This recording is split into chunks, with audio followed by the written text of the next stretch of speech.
Hello everyone, I hope you all are fine. Welcome to another session of Disha the Unique Guidance. In this session, we will discuss the difference between three words that are written there on your screen. As you can see, these words are look, see and watch. ठीक है, हिंदी में अगर आप इसको translate करेंगे ना तो तीनों ही वर्ड का मतलब होता है देखना. ओके, बट इंग्लिश में इन तीनों वर्ड्स के अलग मीनिंग है, इनके अलग कोनोटेशन और यूजेज हैं. ओके, और क्या इन तीनों वर्ड्स में डिफरेंस है वो आज हम इस वीडियो में सीखने वाले हैं. So without any delay let's start. देखिए, हमारा पहला वर्ड जो है वो है लुक. इसका जो पार्ट्स ऑफ स्पीच है वो है एक वर्ब, यानी कि ये एक एक्शन है. ओके, ये एक एक्शन है. उसके बाद इसका जो एक्चुअल मीनिंग है that is giving a glance at something. मतलब आप किसी चीज पर अगर ग्लांस करते हैं तो हम उस सिचुएशन के लिए लुक को यूज करते हैं.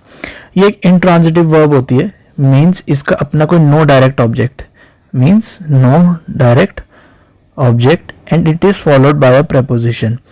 वो प्रेपोजिशन कौन सा होता है? वो प्रेपोजिशन होता है एट. हम इसके बाद एट लिखते हैं और जो भी वर्ड लिखेंगे वो उस एट प्रेपोजिशन का ऑब्जेक्ट बन जाता है. अगर आप इसका डिटेल मीनिंग जानना चाहते हैं तो इसका जो डिटेल मीनिंग होता है कि to give our eyes direction, giving eyes direction to move in certain direction and then pay attention. आप देखिए किसी तरफ देख रहे थे, then you shifted your side to some other at other place and then you focused on that thing. तो उस situation में जो हम वर्ड यूज करेंगे दैट विल बी लुक. इसके देखिए कुछ वर्ब फॉर्म्स होते हैं. मैंने आपको बताया कि हर वर्ड के कुछ वर्ब फॉर्म्स होते हैं, इसके भी होते हैं. वो क्या होते हैं देखते हैं. देखिए, इसका जो बेस फॉर्म होता है दैट इज लुक और लुक्स. अगर सिंगुलर सब्जेक्ट है तो लुक्स आएगा, अगर प्लूरल सब्जेक्ट है तो लुक आएगा. पास्ट फॉर्म होती है इसकी लुक्ड और इसकी परफेक्ट फॉर्म होती है लुक्ड. ओके, आई होप इतना आपको समझ में आया होगा. नेक्स्ट हमारा जो वर्ड है दैट इज सी. इसका पार्ट ऑफ स्पीच का है, वो भी एक वर्ब है, यानी कि ये एक एक्शन है. ये भी एक एक्शन है. ओके, और इसका मीनिंग क्या है? इसका जो मीनिंग है giving glass and something unintentionally और इंटेंशनली नोटिस समथिंग. अब देखिए, आपने किसी भी चीज को इंटेंशनली अनइंटेंशनली सिर्फ देखा और आपने अपनी आई साइड को दूसरी तरफ कर लिया. मतलब आपने उस पर इतना फोकस नहीं किया, you didn't focus that much. सिर्फ आपने हल्का सा उस तरफ देखा और देखने के बाद आपने अपनी जो साइड है उसको शिफ्ट कर लिया दूसरी साइड पे. तो उस चीज को हम सी, उस सिचुएशन हम सी को यूज करेंगे. अब देखिए, ये ना एक ट्रांजिटिव वर्ब होती है. ट्रांजिटिव वर्ब होने का मतलब क्या है कि इसका अपना एक डायरेक्ट ऑब्जेक्ट होता है. यानी कि अगर आप किसी चीज को देखेंगे तो क्या चीज देख रहे हैं वो व्हाट या होम का रिप्लाई आपको इसके बाद मिलेगा. व्हाट और होम का रिप्लाई आपको इस सी वर्ब के बाद मिलेगा. जब हम सेंटेंसेस डिस्कस करेंगे तो आप खुद देख लीजिएगा, आपको वर्ड और होम का रिप्लाई मिल ही जाएगा. अच्छा, देखिए, इसकी भी कुछ वर्ड फॉर्म्स होती हैं, मतलब वर्ब फॉर्म्स होती हैं. एक बेस फॉर्म है, एक पास्ट फॉर्म है, परफेक्ट फॉर्म है. बेस फॉर्म होती है इसकी, जस्ट वेट.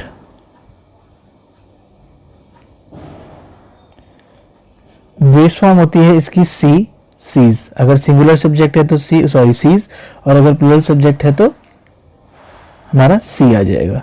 उसके बाद इसकी पास्ट फॉर्म होती है सॉ, परफेक्ट फॉर्म होती है सीन. नेक्स्ट जो हमारा वर्ड है दैट इज वॉच. अब देखिए, इसका पार्ट्स ऑफ स्पीच जो है वो भी एक एक्शन है, यानी ये वर्ब है, यानी ये एक एक्शन हो गया. ओके, एक्शन होने की वजह से अब इसका जो मीनिंग होता है that is completely different from other two. That is looking at something with full attention. यहाँ पे इसका मतलब जो कीवर्ड है ना वो हमारा फुल अटेंशन है. कीवर्ड हमारा जो है वो फुल अटेंशन है. ओके, अब एक चीज याद रखिएगा, हम जो ये वॉच वर्ब होती है ना इसको हम जनरली किसी को वार्न करने के लिए, पहली बात तो मैं आपको बता दूं ये एक ट्रांजिटिव वर्ब होती है, यानी इसका अपना एक डायरेक्ट ऑब्जेक्ट होता है जैसे सी के साथ होता है. बट इसको हम ज्यादातर ना किसी को वार्निंग कर देने के लिए या अलर्ट करने के लिए भी होता है. जैसे आपने वर्ड सुने होंगे वॉच आउट, या फिर अब हम किसी को बोलते हैं watch for the car that is coming towards you. यानी कि वॉच फॉर का यहाँ पे का मतलब होगा बी केयरफुल. यानी कि किसी को अगर आपको अलर्ट करना है या फिर अगर आप उसको मतलब वार्निंग देनी है तो भी आप इस वॉच वर्ड का हम यूज करते हैं नॉर्मली. इसमें एक सबसे बड़ी चीज़ जो होती है कि हम वॉच तब यूज़ करते हैं जिस ऑब्जेक्ट को देखा जा रहा है, या तो वो मूविंग हो या फिर चेंजिंग हो। जनरली आप देखिए, अब आप किसी भी चीज़ को उठा के देख लिए जिसके साथ में आप वॉच यूज़ करते हैं, टेलीविज़न, क्रिकेट मैच, कोई भी मूवी हो गई, टीवी सीरियल हो गया, कुछ भी है, अगर आप जिस चीज़ के साथ में वॉच यूज़ करते हैं जनरली उसका आप नेचर देखिएगा, या तो वो मूविंग होगी या चेंजिंग होगी। ओके, तो ये इसका एक बेसिक मैं आपको मतलब जो मेन इंपॉर्टेंट चीज़ है याद रखने की, एक तो है कि फुल अटेंशन के साथ में देखते हैं, दूसरा जो ऑब्जेक्ट होता है वो तो चेंजिंग या मूविंग होता है। अच्छा, इसके भी कुछ वर्ब फॉर्म्स होते हैं, कौन कौन से होते हैं इसके देखिए, जो वर्ड फॉर्म बेस फॉर्म मिलेगी वो आपको या तो वॉचेस मिलेगी या वॉच मिलेगी। पास्ट फॉर्म होती है इसकी वॉच्ड, और परफेक्ट फॉर्म होती है वॉच्ड। आई होप आपको इतना समझ में आया होगा। But as I always do, मतलब इन सेंटेंसेस के, मतलब इन वर्ड्स के बेसिस में आपके लिए कुछ सेंटेंसेस भी लाया हूँ, ठीक है। तो इन सेंटेंसेस को हम एक बार ट्राई करेंगे, बट आई वांट एवरीवन कि आप पहले इन सेंटेंसेस को खुद ट्राई करिए। आपके ऑप्शंस जो हैं इन सेंटेंसेस के लिए, दैट इज सी, लुक और वॉच, और इनकी जो फॉर्म्स होती हैं जैसे that is saw and seen, looked, looked and watched, watched. Okay, पहले आप इन सेंटेंसेस को खुद ट्राई कीजिएगा, डजेंट मैटर आपके कितने सही होते हैं। आई जस्ट वांट कि आप ट्राई कीजिए, and I am pretty sure जो लोग शुरू से सेशंस को अटेंड करते आ रहे हैं उन लोगों को अब इतनी दिक्कत नहीं हो रही होगी, वो डेफिनेटली अच्छे से कर पाएंगे। So in the next session we will discuss these sentences.